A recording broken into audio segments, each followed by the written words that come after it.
Hi, I'm Alfred Bundy. We're doing a special edition of Meet the Leaders here in the New Jersey State Legislature. We're here in Trenton, visiting some of our legislators, and now joining me is my special guest, Christopher DePhillips. How are you doing, Christopher? Great to see you as always. Crazy day, interesting day. It's going to be a long day. Tell us a little bit about what's happening here in Trenton today. So in the General Assembly, we have over 160 bills on the agenda, including the state budget.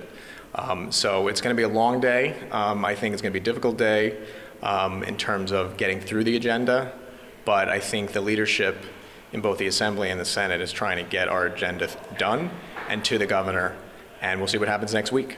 Help me now. Why so many bills batched here near the end of the session? What goes on in the process? The bills are really getting wrapped around the budget, and the leaders want to get the budget to the governor today.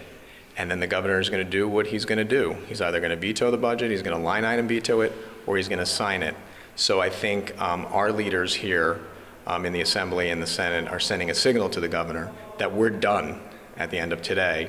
And we'll see what happens next week. And if we have to come back to consider vetoes, we will. Now, most citizens will be concerned about, will we have a shutdown? They want to make sure they can go to the beach. Are we going to be okay, or can you tell?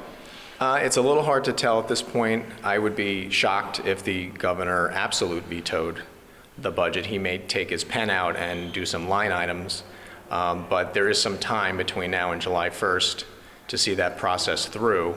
But we're going to vote on the budget today. I'm voting against the budget.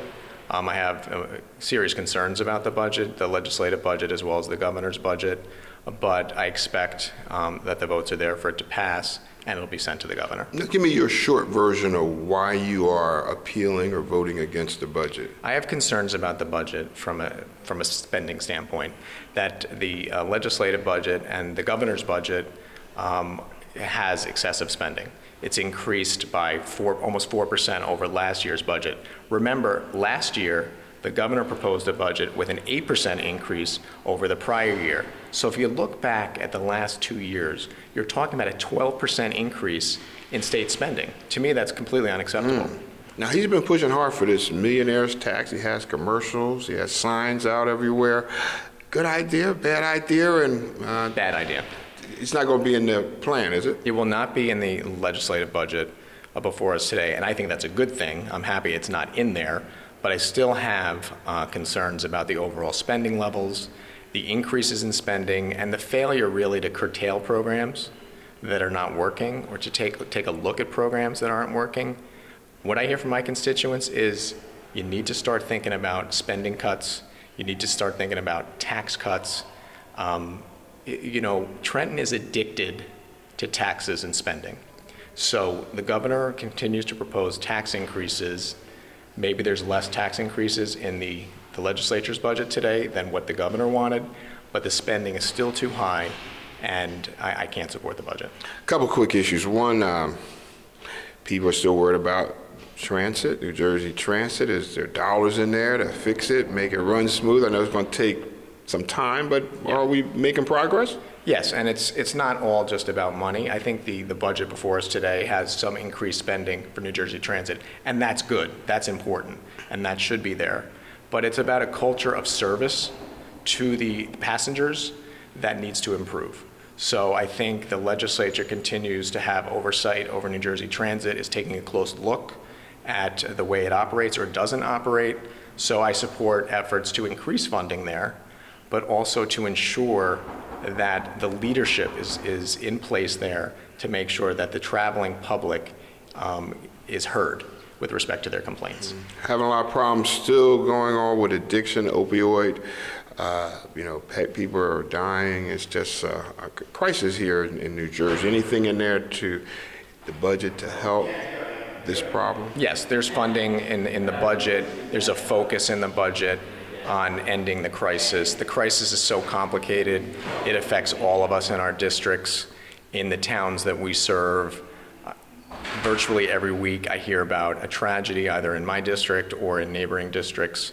So it takes leadership on this issue at the local level, county, state, and federal. It's a crisis, there's no doubt about it. And I think there's appropriate attention on that issue in Trenton, and they will continue to be. And all our first responders who are also impacted by fentanyl and some of the, serious concerns they have in trying to rescue people. 100%. It's just amazing. Been a lot of news about the School Development Authority, where we are supposed to be constructing and building schools. Is that going to stay around, or well, where are we now? We need schools to be built, but we do, and we need an agency that can get it done and can get it done efficiently and properly. I actually have a bill pending in the Assembly to eliminate the SDA. I've never really understood. Now, what would you replace it with? My bill basically transfers the functions of SDA to EDA. EDA has always had the authority, has always had the financing authority. And let's give them the name of the EDA, the Economic Development Authority. Mm-hmm. And so the EDA has always retained that authority to do the financing for schools. So I never understood why we had a separate agency to do something that was already permitted to be done in the EDA. There's other bills out there that would eliminate the SDA and transfer those functions and the authority to the Treasury Department. I support those as well. The SDA, I think, has been managed inefficiently, and I don't think there's a case to be made why it should continue to survive. So we'll see if that bill's not on our board list today, but I certainly hope it'll be considered by the legislature soon. And are we doing enough to attract new business to the state? Matter of fact, that's an EDA function. Absolutely, and it's a timely question. So one of my bills that I introduced to enhance the angel investor tax credit is on the board list today. Explain that. Sure. It's a bipartisan bill to enhance the tax credit that angel investors that may want to invest in various industries, we want them to come into our state. Now, we're going to identify who they are, or are they just going to be anonymous angel investors? They are angel investors who want to step forward and invest in a variety of industries. It could be life sciences, it could be energy, it could be any industry. It doesn't pick and choose. So that bill is on the board list today. Like I said, it's a bipartisan bill. I expect it to pass. And the Senate has a similar bill, and I expect it's going to go to the governor. I expect it's going to be signed because the governor has already indicated in his budget that he supports it. Interesting concept. Listen, we're out of time. Thank you, Christopher DePhillips. Pleasure to see you as always. Thank you for your service to the state of New Jersey. Appreciate it. Thank you.